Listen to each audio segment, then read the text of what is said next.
the sound I remember most isn't the impact. It's the announcement system.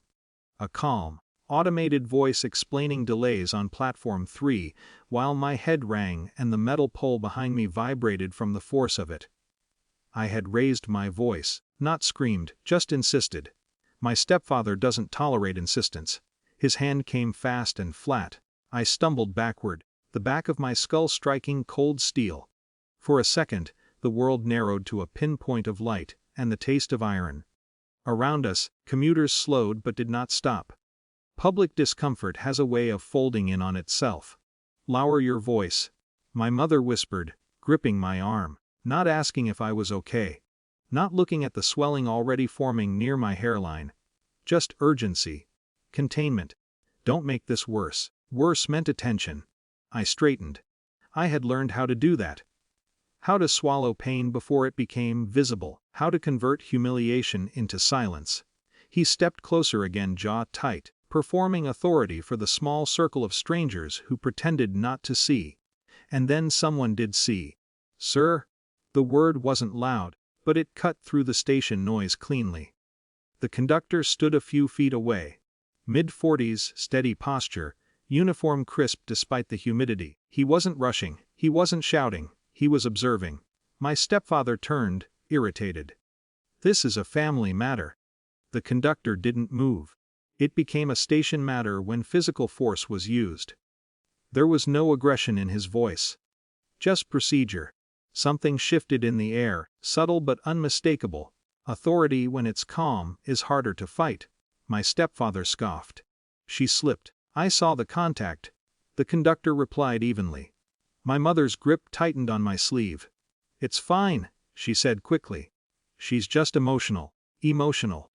That word had followed me for years. It explained everything without explaining anything. The conductor's eyes flicked to me then, not scanning for drama. Assessing. "Are you injured?" he asked.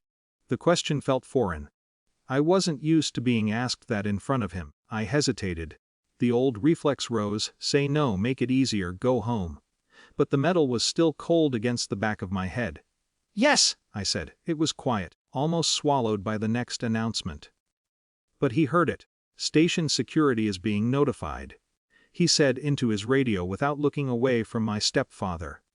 The response was immediate.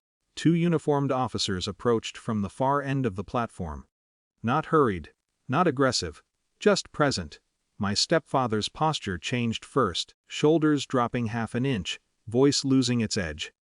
"This is unnecessary. Physical contact resulting in visible injury requires documentation," one officer said. "Clear, impersonal, documentation, paperwork, things that don't disappear with whispers."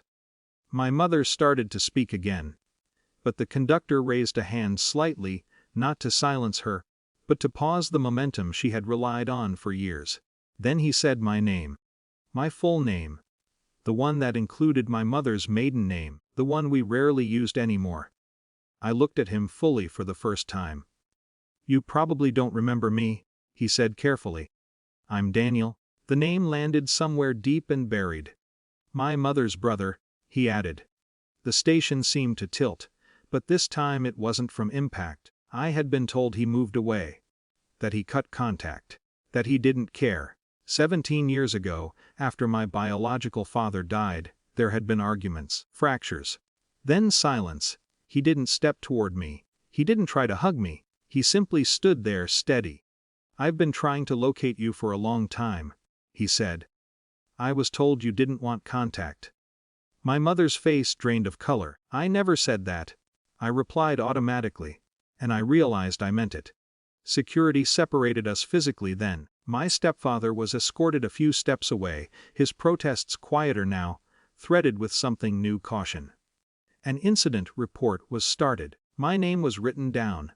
His name was written down. You can't whisper ink off a page. While the officers spoke to my mother and stepfather, Daniel stayed near me but not too close. "I didn't know how much you knew," he said softly.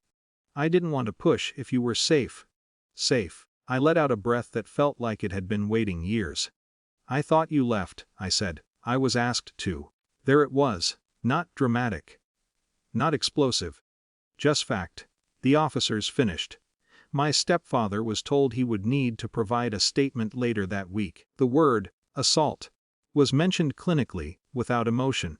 For the first time in my life, someone else had defined what happened without minimizing it. As the train pulled in, Daniel didn't ask me to leave with him. He didn't demand explanations. He handed me a card. "My number hasn't changed in years," he said. "You don't have to decide anything today, but you should know you weren't forgotten." My mother wouldn't meet my eyes.